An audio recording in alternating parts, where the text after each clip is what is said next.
बद्दुआएं पीछा करती हैं, जिस तरह दुआ पीछा करती है बद्दुआ भी पीछा करती है। वो पीछे पीछे चलती है, वो ताड़ती है। उतबा ने मेरे रसूल पाक सल्लल्लाहु अलैहि वसल्लम की बेअदबी की। हुजूर अलैहिस्सलाम के चेहरा अनवर पर उसने माज़अल्लाह सुम्मा माज़अल्लाह थूकने की नापाक जसारत की। मेरे हबीब ने दुआ फरमाई, या अल्लाह अल्लाहुम्मा सल्लित अलैहि कल, अल्लाह इस पर दरिंदा मुसल्लत कर दे। अबू लहब का बेटा था। रात को जब सोता था तो अबू लहब 2-4 बंदों को मुआवजा दे के खड़ा करता था कि नेज़े लेके खड़े हो जाओ, मेरे बेटे के करीब कोई ना आए। तवज्जो है आपकी? नेज़े लेके खड़े हो जाओ। लोग कहते तू उन्हें नबी भी नहीं मानता और बात हर एक मानता है, पैगंबर भी नहीं मानता। तो उनके जुमले कहने लगा, मैं मानू ना मानू बात अलग है, लेकिन मेरा तजर्बा है, जो उसके मुंह से निकल जाता है वो हो जाता है। जो उनकी जुबान अतहर से निकल जाता है वो। एक सफर पे जा रहे थे, कयाम करना था, सोना था, 4 पहियां लगी चारों जानब। तो बीच में अबू लहब ने अपने बेटे की 4 पाई लगाई, बीच में। जाग रहे हैं आप लोग? इर्द गिर्द दूसरे लोग सोए, बीच में। और लोग कहने लगे तू पागल हो गया है, अगर कोई शेर आएगा तो बाकियों को नहीं काटेगा, सिर्फ इसको काटेगा। कहने लगा बद्दुआ तो इसके लिए हुई है, दुआए ज़रर तो इसको मिली है, इसी पे मुसल्लत होगा। शेर आया रात के अंधेरे में, लोग थके हुए थे। एक बंदा जाग रहा था, वो कहता है उसने सबके मुंह सूंघे लेकिन किसी को उसने तकलीफ, किसी को तकलीफ। सूंघते सूंघते उतबा तक आया। और लफ्जों का फर्क देखिएगा, आया है, चीरा है, फाड़ा है, टुकड़े किए, हिस्से बखरे किए, लेकिन एक बोटी भी नहीं खाई। मार दिया, चेहरा बिगाड़ दिया, वजूद काट दिया, चला गया कत्ल करके, खाया नहीं एक लुकमा भी उसके वजूद। भाई दरिंदे फाड़ने आते हैं कि खाने आते हैं? वो खाया नहीं, फाड़ कर चला गया। लोग सवेरे पूछने लगे सहाबा से कि माजरा क्या है? तो गया सहाबा जुबान हाल से कह रहे थे, गुस्ताख का गोश्त गंदा होता है, जानवर भी नहीं खाया करते, गंदा होता है। यह है मैयत किसी बेअदब की, मुंह दिखाने के काबिल नहीं है, उनके दुश्मन पे लानत खुदा की, वो रहम पाने के काबिल नहीं है। मेरे रसूल पाक सल्लल्लाहु अलैहि वसल्लम की जुबान अतहर से अगर कभी किसी शख्स के लिए ऐसा जुमला निकल गया तो फिर उसने भी उसका पीछा किया, लेकिन मेरे हबीब ने दुआएं ही दी हैं। उम्मे हराम, बुखारी की हदीस है, एक खातून है रदी अल्लाह ताला अन्हा, वो कहती हैं एक दिन ना मैंने कहा या रसूलल्लाह मेरा दिल करता है मेरे घर आए। तो हुजूर तशरीफ लाए तो बड़े थके हुए, महबूब सफर था, तो कहते थके हुए तशरीफ लाए तो हुजूर आके बैठे ही तो मैंने देखा कि नींद की तरफ तवज्जो है हुजूर की। कहते मैंने तकिया पेश किया तो मैं कुर्बान जाऊं महबूब मेरे घर में आराम करने लगे। कहती हम सारे नजारे देने लगे, देखो हम कितने खुशकिस्मत हैं कि हमारे बिस्तरे भी नूर नाला नूर हो गए, हमारा घर भी चमक गया, रोशनी फैल गई। कहते हैं हुजूर सोए, जब उठे ना तो मुस्कुरा रहे थे। हुजूर उठे तो उस जमाने में कोई तसव्वुर नहीं था बैड़ी बेरे का, कश्ती जो समुद्र में चलती है उसका तसव्वुर ही नहीं था। अभी करीब करीब नहीं बनती थी वो कश्तियां, दूर दूर इलाकों में बनती थी, और अगर बनती भी थी तो उनमें बैठ के मुजाहिद नहीं जाते थे, मुजाहिद खुशकियों के रास्ते जाया करते थे। बीबी कहती है हुजूर उठे तो मुस्कुरा रहे थे।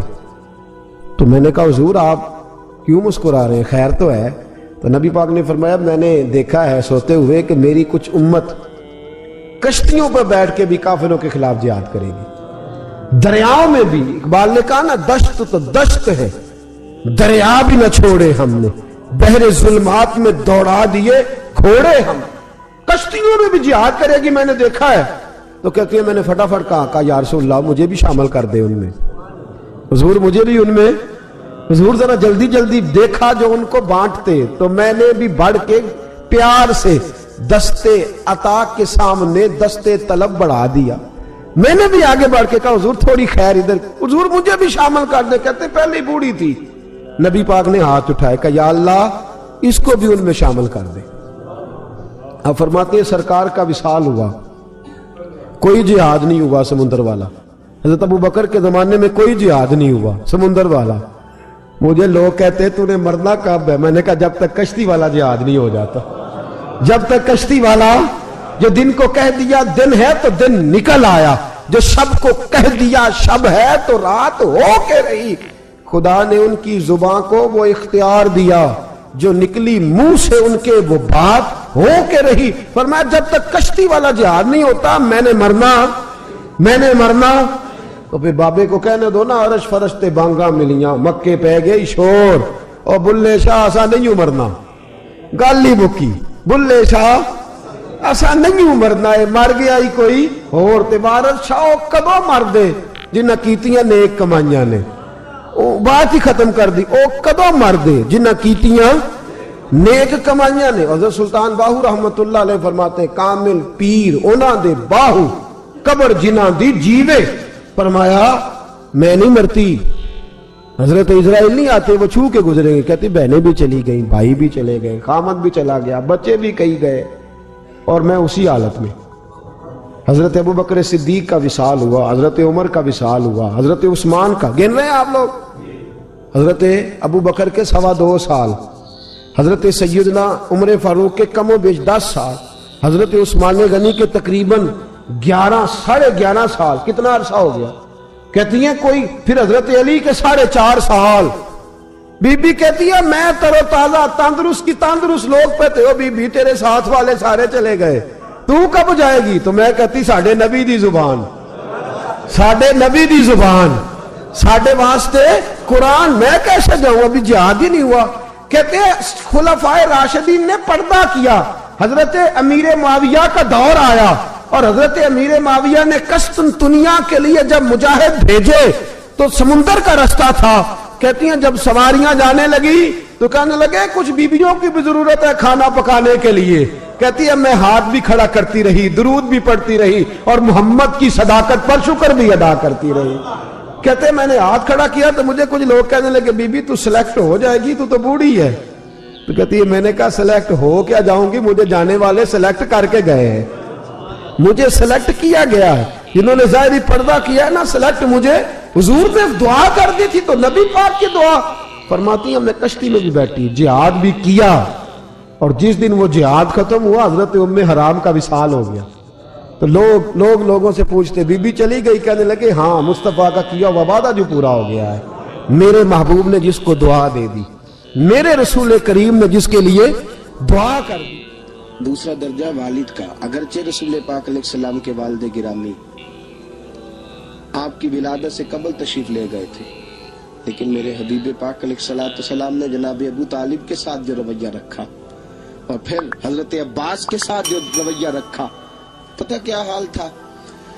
جب رسول پاک علیہ السلام فرماتے ہیں غربت تھی تو مجھے جناب ابو طالب نے پالا، ان کی زوجہ حضرت فاطمہ بنت اسد رضی اللہ تعالیٰ عنہ جو جناب علی المرتضیٰ کی والدہ ہیں، فرماتے ہیں کہ انہوں نے میری بڑی خدمت کی، مجھے گھر میں رکھا، پیار سے رکھا۔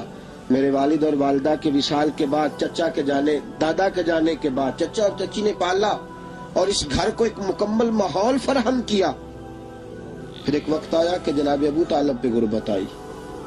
نبی کریم صلی اللہ علیہ وسلم بکریاں چرانے جاتے تھے اور وہاں سے جو اجرت لے کے آتے تھے سیدھی لا کے چچا کی ہتھیلی پہ رکھتے تھے، چچا کی ہتھیلی پہ رکھتے، اور فرماتے تھے کہ چچا آپ اپنے مصارف کے لیے اس کو خرچ کر سکتے ہیں، یہ عالم۔ اور پھر چچا نے بھی تو کمال کر دی نا، پھر اس چچا نے بھی تو کمال کر دی نا۔ سارے لوگ کٹھے ہو کے آ گئے نا حضرت ابو طالب کے پاس، اور آ کے کہا کہ جناب اپنے بھتیجے کو منع کیجیے ورنہ ساری برادری آپ کی مخالفت کرے گی، حد ہو گئی، اب حد ہو گئی، اب ساری ان سے کہیے کہ انہیں دولت چاہیے یا عرب کی کوئی خوبصورت عورت چاہیے یا معاذ اللہ کوئی اور چیز کا مطالبہ کرتے ہیں تو ہم دینے کو تیار ہیں، لیکن ان کو کہتے ہیں کہ یا تو تبلیغ چھوڑ دے، یا ان کا یہ بھی کہنا ہے کہ جو آپ کا مطالبہ ہے آپ بتلائیں۔ حبیب پاک علیہ السلام نے فرمایا کہ اگر وہ میرے سیدھے ہاتھ پہ چاند رکھیں، دوسرے پہ سورج رکھیں، پھر بھی میں اللہ کی توحید کا اعلان کرتا ہی رہوں گا، میں تو اس دعوے سے باز نہیں آؤں گا۔ جناب ابو طالب نے کہا بھتیجے پھر میں بھی بوڑھا ہو گیا ہوں۔ توجہ ہے آپ کی؟ میری بات سمجھ میں آ رہی ہے؟ جس آدمی کا بڑا سہارا ہو نا، بڑا، وہ جب کہتا ہے نا نہیں، بندہ کی نا کچھ امیدیں وابستہ ہوتی ہیں کچھ لوگوں کے ساتھ، وہ ایک एक दो चार लोगों को काम कहते हैं, फिर उन्हें पता होता है कि फलां आदमी से मेरी उम्मीद वाबस्ता है, वो कभी नहीं जाएगा। जब अबू तालिब ने कहा ना कि मैं फिर बूढ़ा हो गया हूं, तो अल्लाह के हबीब उठे। हुजूर सैयद आलम सल्लल्लाहु अलैहि वसल्लम की मुकद्दस आंखों में आंसू है। गोया हुजूर फरमा रहे हैं कि चाचा, बाप कल्फत भाई की नहीं करता जायदाद के तनाजे में जितनी भतीजे उठ के करते। जनाबे अबू तालिब ने देखा कि रसूल पाक ने रुख फेरा, आंखों में आंसू है। अच्छा चाचा तेरी मर्जी, ये लफ्ज कहे कि हुजूर की आंखें भर आई। जनाबे अबू तालिब बूढ़े आदमी थे, उठे पीछे दौड़े, हुजूर को कंधे से पकड़ा, खींच के रुख अपनी तरफ किया, सीने से लगाया और कहा भतीजे जा, जो तेरे दिल में आता है कर, खुशी हो या गम हो, कोई साथ दे ना दे, तेरा चाचा हमेशा तेरा साथ देता रहेगा। जा, तुझे इजाजत है, जो तेरे दिल में है। मेरे दोस्तों, बहसीयत एक सरबराह खानदान के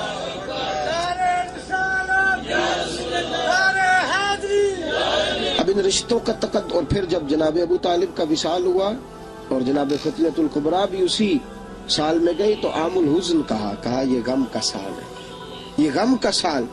रिश्तों का तकद्दुस जो नबी पाक अलैहिस्सलाम के आने पे कायम हुआ, कबल इसके इंसानियत इससे आशना न थी। रिश्तों को जो मोहब्बत और खुलूस का रंग मेरे मुस्तफा ने अता फरमाया, दुनिया के किसी कानून में उसका तसव्वुर भी नहीं किया जा सकता। तुल्ला अलैह के पास ना एक बूढ़ी अम्मा अपना बेटा छोड़ गई, तो हजरत साहब ने कुछ 2 4 5 महीने रखा, तो बाद में उसकी अम्मा को बुला के कहा कि भाई तू बेवा है, बेटा तेरा यतीम है, मैं नहीं चाहता कि इसका वक्त ज़ाया हो। ये पढ़ने वाला कोई नहीं, सारे नहीं भाई पढ़ने वाले होते। अब यहाँ उलमा बैठे हैं, मैं बेअदब भी ना हो जाऊं, कुछ पूरे 8 साल लगा के भी आ जाते हैं, सनद भी उनके पास होती है, नाराज ना हो जाना, ये तो सब अच्छे लोग हैं, सनद होती है पर पता पुता कोई नहीं होता। ये आला हजरत ने लिखी है बात, सनद होती है, पूरी डिग्री होती है, उस पर कई लोगों के साइन भी होते। तो बहुत सारे तालिब इल्म ऐसे होते हैं जो मदारस में कहते हैं मैं फाजल फलां हूँ, लेकिन कोई शय पास, तो मौलाना सरदार अहमद साहब मुहद्दिस आज़म पाकिस्तान रहमतुल्लाह अलैह उस बूढ़ी को कहने लगे तेरा बेटा कुंद देना है, पढ़ना पढ़ाना इसने कुछ भी नहीं, तो यतीम बच्चा है, कल को तो कहेगी कि मेरे बेटे ने वक्त ज़ाया किया तो वापस ले जाओ। बूढ़ी अम्मा रोने लग गई, कहने लगी मैं पढ़ाने तो नहीं लाई थी, मैं तो आपको रब का वली समझती हूँ, मैं तो नौकरी कराने लाई थी, नौकरी। हजरत अनस बिन मालिक कहते हैं मेरी अम्मा भी हुजूर की बारगाह में दे गई थी, हुजूर की बारगाह में। ये नहीं कहा था कि या रसूलल्लाह पढ़ा दें, हाँ हाँ मैं जिम्मेदारी से बात कर रहा हूँ, ये नहीं कहा था हुजूर मुजाहिद बना दें, ये थोड़ी कहा था कि या रसूलल्लाह सल्लल्लाहु तआला अलैहि वसल्लम से मुफस्सिर मुहद्दिस मुहक्किक मुफ्ती बना दें।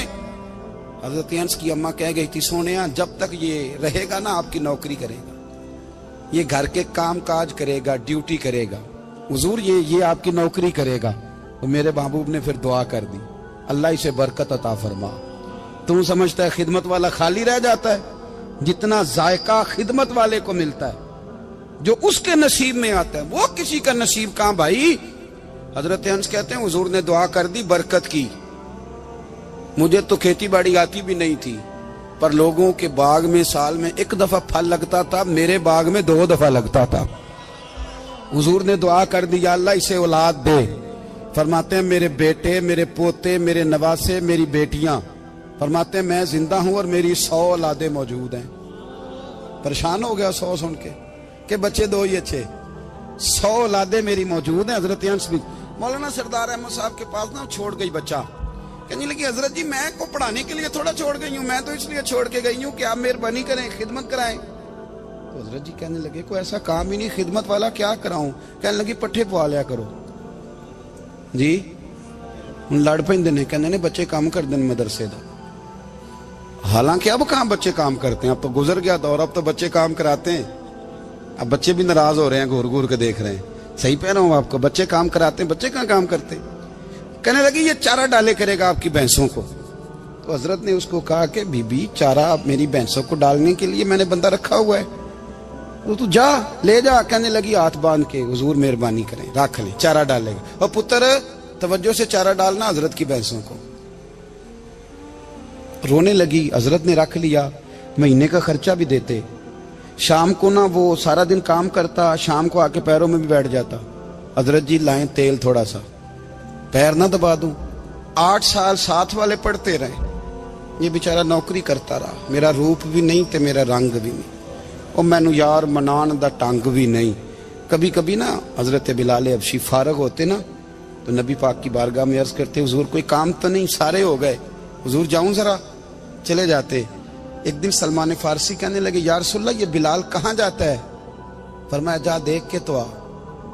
हजरत सलमान वापस आए तो आके रोने लगे, कहने लगे सोनिया जब यहाँ से जाता है ना तो जाके सैयदा फातिमा की चक्की पीसनी शुरू कर देता, बीबी साहबा के काम करने लगता है, घर में जाके असनैन की ड्यूटी करता है, वहां भी काम यहाँ भी काम। वो चारा डालता रहा, उसने चारा डाला। हजरत मुहद्दिस आदम की भैंसों को दस्तार फजीलत का वक्त आ गया, सारे पगड़ियां सजा के आ गए, आज दस्तार होगी। ये ना पीछे होके बैठ गया, चूंकि पढ़ा ही नहीं था तो दस्तार का है कि दस्तार तो उसकी जो पढ़ेगा, हमने तो पढ़ा ही नहीं, हमने तो यार पढ़ा, घर पढ़ा, ड्यूटी करी। हजरत मुहद्दिस आदम रहमतुल्लाह अलैह के यहाँ जब ऐलान होने लगा ना कि अब दस्तार होगी, तो हजरत ने पहला ऐलान उसका फरमाया। तो मजा वाला बंदा कपड़े भी कदी कदी बदल देना, वो कहता है जिस हाल में भी था मैं पलट के देखने लगा कि पढ़ा पढ़ाया तो है, कोई शय नहीं, तो ये माजरा क्या है? पीछे से उठ के आए तो कहते हैं बाकियों की दस्तार किसी आलिम ने की, किसी सूफी ने की, लेकिन ये भैंसों को चारा डालने वाला जब आया तो मुहद्दिस आदम ने फरमाया पगड़ी के बाल को कोई हाथ ना लगाए, ये सारी दस्तार मैंने करनी है।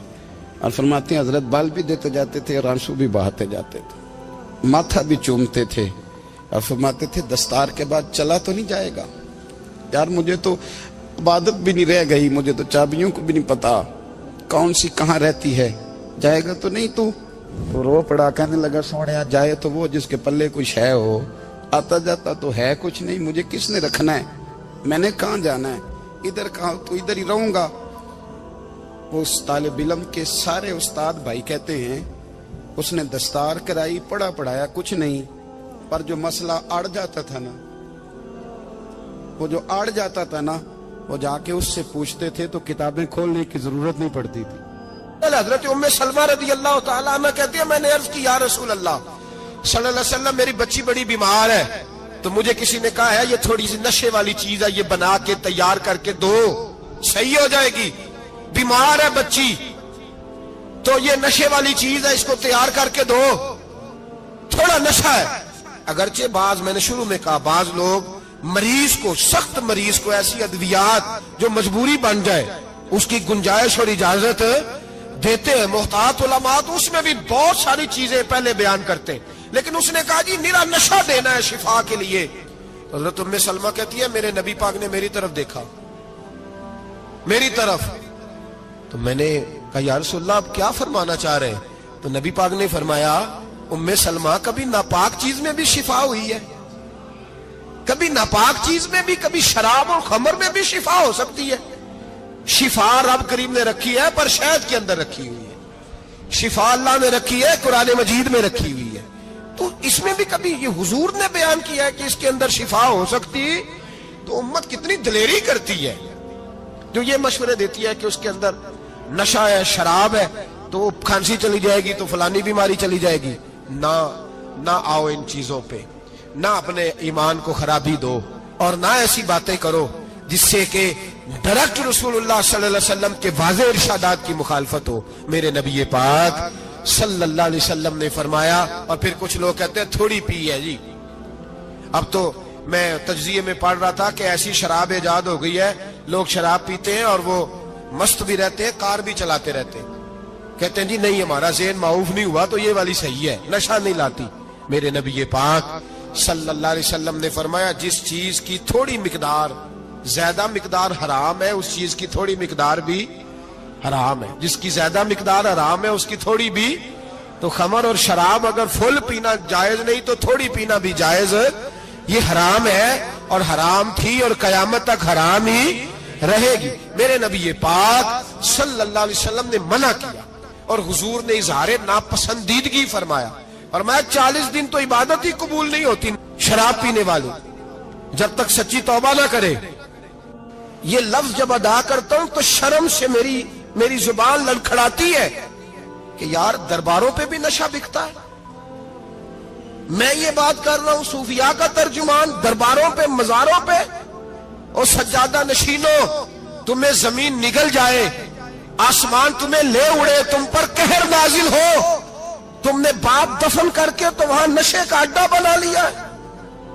ماؤں سے بیٹے چھیننے لگے ہو، عورتوں کے سروں سے کپڑے چھیننے لگے ہو، سہاگ مارنے لگے ہو، بیٹیاں اور بیٹے یتیم کرنے لگے ہو، نشہ بیچتے ہو درباروں اور مزاروں پہ. یہ تماشا لگ گیا. کیسے کروں یہ بات، پر کرنی پڑ رہی ہے، مجبوری ہے، یہ مضمون مکمل نہیں ہو سکتا. بند کر دیں وہ دربار، ہمیں نہیں چاہیے جن درباروں پہ نشہ بکتا ہے. میں ذمہ داری سے کہہ رہا ہوں، بات ریکارڈ ہو رہی ہے. جوتے کی نوک پہ وہ سجادہ نشین جو امت کو ڈرگز دیتا ہے، وہ سجادہ نشین کا ڈیرا نہیں، وہ گند کا اڈا ہے. وہاں سے فیض نہیں مل رہا، امت کی تباہی ہو رہی ہے. بتا دو، پھیلا دو. اس کو اعتراض کرنا ہے، کرو. میرے رسول پاک سید عالم صلی اللہ تعالی علیہ وسلم کا دین ضروری ہے. کسی پیر کی سجادگی ضروری؟ بولیے سجادگی ضروری؟ بڑی ذمہ داری سے کہہ رہا ہوں اور نمائندگی کر رہا ہوں اپنی جماعت کی. نہ ہمارے بزرگوں نے کل اس کی حمایت کی تھی، نہ آج کرتے ہیں، نہ قیامت تک کریں گے. بند کر دے وہ دربار اور مزار. بزرگ دنیا میں یہ کام کرنے آئے تھے اور ہماری سوچ اتنی گر گئی ہے، اتنے ہم کمزور ہو گئے. کہتے ہیں جب اس کو چڑھ جاتی ہے تو پھر بڑی معرفت کی باتیں سناتا ہے. تجھے شرم نہیں آئی ہے لفظ کہتے ہوئے؟ اب نشئی تجھے معرفت سکھائے گا؟ اب تو شرابی سے، بھنگی چرسی سے دین سیکھے گا؟ کہتے ہیں اس نے پی ہوئی تھی، چڑھی ہوئی تھی، وہ بات کر دی تو میرا کام بن گیا. اتنی گندی اور میلی سوچ صاحب ایمان کی ہوتی ہے. تو اب نشیوں سے جا کر دعائیں کرائے گا؟ سن، میرے نبی پاک صلی اللہ علیہ وسلم نے فرمایا جو شراب پی لے، نشہ کر لے، اس کی تو 40 دن تک عبادت رب قبول نہیں فرماتا. تو کہتا چڑھی ہوئی تھی تو اس نے دعا کر دی، تجھے شرم ہی نہیں آئی بات کرتے؟ حیا ہی نہیں کیا تو نے جملہ بولتے؟ یہ کوئی تصوف اور طریقت ہے؟ جاؤ اٹھا کے لے جاؤ. ایسی کوئی تصوف اور طریقت ہمیں نہیں چاہیے. ہمیں وہ والی طریقت چاہیے جس میں خدا کے قرآن کی بات ہوتی ہے اور محمد مصطفیٰ کے فرمان کی بات ہوتی ہے صلی اللہ علیہ وسلم. تو بھائی یاد رکھو، یہ کوئی طریقہ نہیں. ایک مزار ہے، مجھے ایک صاحب کہنے لگے آ جائیں یہاں بھی فاتحہ پڑھیں. میں نے کہا یہاں کیا ہے؟ کہنے لگے تھے تو بابا جی نشہ وشہ کرتے، پر اب سنا ہے لوگوں کی منتیں بڑی پوری ہوتی ہیں. مجھے جذبات بڑے کم آتے ہیں. میں نے اس آدمی کو گریبان سے پکڑ لی، میں کہ ادھر ہٹ. وہ تو نشہ کرتا تھا اور تو جاتا تھا، تیری یہ کیسے طاقت ہوئی؟ تو نے مجھے مشورہ دے دیا. تو ہمیں کمزور سمجھتا ہے؟ ہم کمزور ایمان کے لوگ ہیں. اور میں یہاں تجھے کہوں گا نہیں نہیں میں یہاں نہیں جاتا، میں وہاں جاتا ہوں. بالکل کوئی لگی لپٹی بات نہیں، کھری بات. تصوف وہ، دربار وہ جہاں قرآن پڑھا جائے اور رسول اللہ کی حدیث سکھائی جائے. باقی کوئی مطلب نہیں کسی قسم کا. میں داتا صاحب کبھی جاؤں نا جلسہ کرنے کسی کام سے، کسی تقریب میں، تو میں داتا صاحب کے مزار پہ نہیں جاتا. میں کہتا ہوں یار یہ یرانہ نہیں کہ بندہ کسی کام آیا تھا تو فاتحہ پڑھ لی، واپس چلو. گکھڑ سے اسپیشل آئیں گے داتا صاحب کے مزار پہ حاضری دیں. اور میرے سنگی گواہ ہیں کہ میں اسپیشل ٹائم نکال کے بہت سارے کام چھوڑ کے اسپیشل جاتا ہوں. اور میں مراد ماننے نہیں جاتا، میں داتا صاحب کا شکریہ ادا کرنے جاتا ہوں. میں ان سے کہتا ہوں حضور آپ کی مہربانی، آپ یہاں آئے تو ہمارے بڑے بھی رسول اللہ کے غلام بن گئے. میں تو سلام عقیدت پیش کرنے جاتا ہوں. ہم مزارات پر جانے کے قائل نہیں، بلکہ ہماری تو عقیدت کا درجہ ہی مکمل نہیں ہوتا جب تک ہم مزار پہ سلام نہ کریں. پر مزار داتا صاحب کا، مزار خواجہ معین الدین اجمیری کا، مزار غوث اعظم جیلانی کا، مزار محدث اعظم مولانا سردار احمد کا، مزار اولیاء کا، مزار میاں شیر محمد شرف پوری کا، مزار رب کریم کے بندوں کا. بھنگیوں چرسیوں کے مزار نہیں ہوتے. اور نام ان مزارات کے قائل ہیں؟ بالکل قائل نہیں ہم. میں تھوڑے دن پہلے لاہور گیا تھا تو میں کار میں میاں صاحب میاں شیر محمد شرف پوری کا ذکر کر رہا تھا. میں اپنے دوستوں سے کہہ رہا تھا یار بہت بڑا بابا ہوا ہے. تو مجھے کہنے لگی کرامت کیا ہے؟ میں نے کرامت یہ ہے کہ ساری زندگی سنت کا درس دیا ہے. تو مجھے کہنے لگے آپ کبھی گئے نہیں؟ میں نے کہا میں اسپیشل گیا تھا اور تھوڑے دنوں کے بعد پروگرام بناؤں گا تمہیں ساتھ لے کے جاؤں گا. ہم مزارات کے قائل ہیں, حاضریاں دیں گے مزاروں پہ, لیکن بھنگیوں چرسیوں کے مزاروں پر جانے کے قائل ہیں. زور سے بولے, یہاں جانے کے قائل ہیں. کوئی عقیدہ نہیں ہے ہمارا. نشہ بکے گا اب مزاروں پہ, اب یہ تصوف ہوگا وہاں, یہ طریقت ہوگی. اور ملت پر رحم کھاؤ. خدا را اگر تمہارے قومی ادارے کہتے ہیں رپورٹ کرنے والے کہ 70 لاکھ پاکستانی نشہ کرتا ہے, تو کیا تمہیں یہ نہیں پتا کہ نشہ بیچتا کون ہے؟ کیا تمہیں یہ نہیں پتا کہ ڈرگز کا کاروبار کون کرتا ہے؟ اگر تمہیں یہ پتا ہے تو کیا یہ خبر نہیں تمہیں کہ ان رگوں پر یہ خون اتارتا کون ہے؟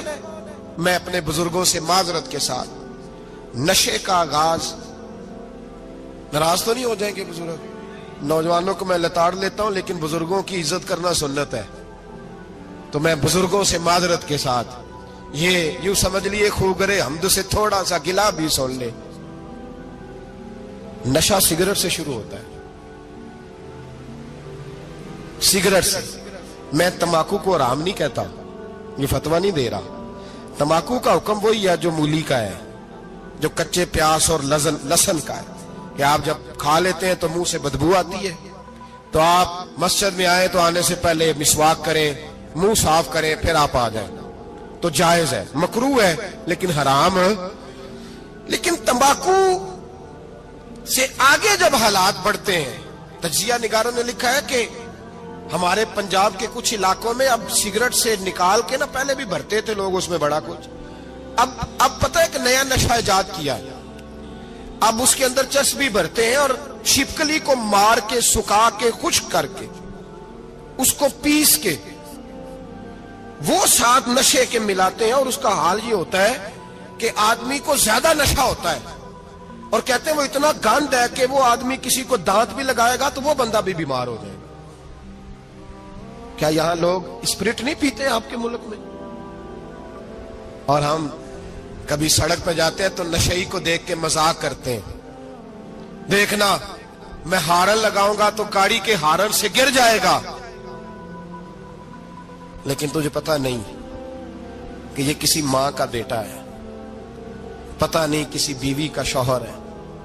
ایک ہمارے دوست ہیں, بزرگ ہیں, ان کا داماد فوت ہو گیا, نشہ کرتا تھا.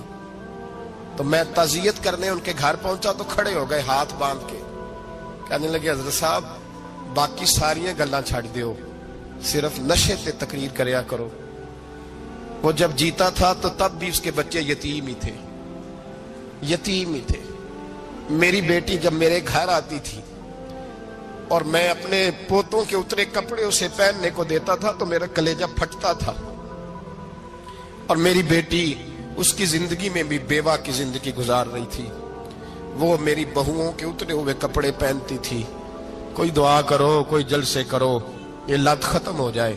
اور کہنے لگا اب میرے وہ چلا تو گیا ہے, دادا دادی اس کے پہلے کوئی نہیں, چچا ہے کوئی نہیں, جب تک تو میں زندہ ہوں ان نواسوں کو کوئی روٹی کا لقمہ, کوئی کپڑا مل جائے گا. لیکن سوچتا ہوں میں بوڑھا ہوں, مر گیا تو ان کو کوئی پوچھے گا بھی, کون ان کی خبر. اتنا ظلم اس قوم سے, اتنی زیادتی. اور آرام سے لکھ کر لوگ گزر گئے کہ یہ 70 لاکھ ہے, ان کا درد تو سمجھو, تکلیف تو سمجھو. 7 فٹ کا سونا جوان اور نشے کا عادی ہے تو کسی نالی میں پڑا ہوا ہے. اور میں نے کہا اس قوم کے ساتھ اس سے بڑا بھیانک مذاق کیا ہوگا. کوئی دانشور تھا بڑا ظالم, اس ظالم سے کوئی مشورہ لینے آیا, اس نے آ کے کہا تو بڑا ظالم ہے, بڑے کڑوے مشورے دیتا ہے, میرا ایک دشمن ہے, میں اس سے بدلہ لینا چاہتا ہوں, میرا دل کرتا ہے اس کا بچہ قتل کر دوں تاکہ وہ تڑپے. تو ظالم نے کہا اسے قتل نہ کر, وہ تو اس کا باپ 2-4 مہینے رو کے چپ کر جائے گا. پھر میں سخت سزا دینا چاہتا ہوں, مشورہ دے. تو اس نے کہا اس کے بچے کو نشے پہ لگا دے. جس کا بچہ نشہ کرے گا وہ باپ روز مرے گا, روز جیے گا, وہ ماں روز مرے جیے گی, نشے پہ لگا دے. اس قوم کے ساتھ سب سے بڑا ظلم یہ ہوا کہ ملت کا جوان نشے پہ لگ گیا, ڈرگز پہ لگ گیا. اتنے تباہ حالات ہوئے کہ جوان چڑھتی جوانیاں, اماں نے کتاب دے کے بھیجا تھا اور کالج سے واپس آئے تو نشے کے ٹیکے ہاتھوں میں پکڑے ہوئے, ٹیکے. اور آپ کے اس ملک کے اسلام آباد میں ایک دن میڈیا نے وہ خبر بھی وائرل کی اور وہ چیز بھی دکھائی لوگوں کو, 3 مہینے کا بچہ لے کے نشئی سڑک پہ آ گیا. اس نے کہا میرا نشہ ختم ہو گیا, میرا بچہ خرید لو, 2 پڑیاں دے دو. تو وہاں بیبیاں جو سن رہی تھی وہ بھی چیخیں مار کے رو رہی تھی. یہ ظلم کیا اس قوم کے ساتھ, اور کرپشن کی لعنت نے اجازت دی سپلائی کرنے والوں کو کہ گلی گلی بیچے, گلی گلی. انہوں نے کچھ تھوڑا ظلم نہیں کیا ان حکمرانوں نے. اور ہماری اپوزیشن, اس کو نہ صرف اتنا پتا ہے کہ یہ جائیں اور ہم آئیں, اس سے زیادہ کوئی غرض نہیں. بھائی کرپشن کے خلاف نکلے ہو تم, نشے کے خلاف کس دن نکلو گے؟ جوئے کے خلاف کس دن؟ قوم تو مر رہی ہے نشے سے, اس کے خلاف میدان میں کب آؤ گے؟ صرف اتنا ہے کہ یہ جائیں اور ہماری باری آئے, اس سے زیادہ کچھ نہیں.